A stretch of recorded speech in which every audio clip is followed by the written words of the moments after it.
هنا بغيت نشارك معكم الطريقة كيفاش تحتفظوا بالخميرة البلدية، لأنه الخبز اللي كدير فيه الخميرة بلدية ما كيجيش بحال الخبز اللي غير بالخميرة العادية الفورية. كاين اختلاف اللي هو كبير كبير كبير بزاف. وهنايا أنا غادية نعجن بالخميرة البلدية وغندير حتى الخميرة الفورية العادية. وكيجي الخبز ما نقولش لكم كيفاش كيجي البنات، راه كيجي واعر. طريقه كيفاش تربيو الخميره البلديه وفي نفس الوقت العجينه راكم تديروا فيها الخميره الفوريه، حيت الا درنا الخميره بلديه بوحده فغادي نحتاجوا واحد المده باش اننا نخمروا الخبز، وحنايا لضيق الوقت يعني ضروري خاصنا نديروا الخميره الاخرى. اول حاجه البنات غادي ناخذ القصريه ديالي، غندير فيها الدقيق على حسب نتوما شنو بغيتو تعجنوا. يا اما ديروا مثلا كما درت انا دقيق ديال القمح مع شويه تاع الفورص، اولا ديروا الفينو مع شويه الفورص، كيبقى لكم نتوما شنو بغيتو. كاين اللي كيدير دقيق ديال القمح مع الزرع، كل واحد اشنو كيبغي يدير. هنا درت كميه من دقيق ديال القمح وشويه ديال الفورص مع شويه ديال المليحه. خديت واحد الكاس اللي درت فيه شويه ديال الخميره الفوريه، القياس اللي غادي نخمر به كل وحده تعرف قياس خميرتها شخلها، وغنضيف عليه شويه ديال الماء دافي، الماء اللي غنعجن به. صافي كنحتفظ به جانبا. كنشد الخميره البلديه اللي ديجا عندي انايا مربياها، كنديرها كامله، ديك الكميه اللي كنكون محتفظه بها كنضيفها كامله على العجينه ديالي، وكنعجن بالماء دافي عادي بحال العجينه العاديه. كنعجن كنعطيها وقتها كندلكها مزيان. صافي من بعد غنحيد كميه من هذيك العجينه اللي عجنت، وتنضيف عليها شويه ديال الماء باش كنزيد نجريها اكثر، ما كنخليهاش هكا قاصحه، كنزيد نجريها. صافي وكنردها لهذيك القريعه اللي كيكون ديجا باقي فيها شويه تاع الخميره من القديمه.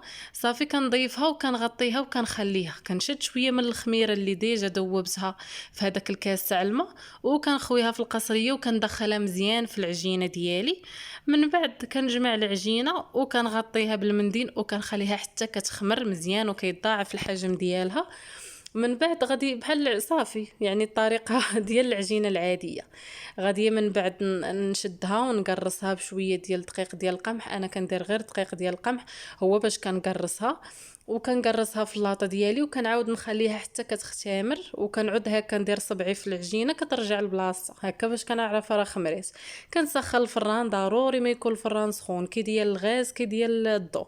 الا ما كانش الفران سخون من قبل فالخبز ديالنا ما تيجيش زوين بالمره.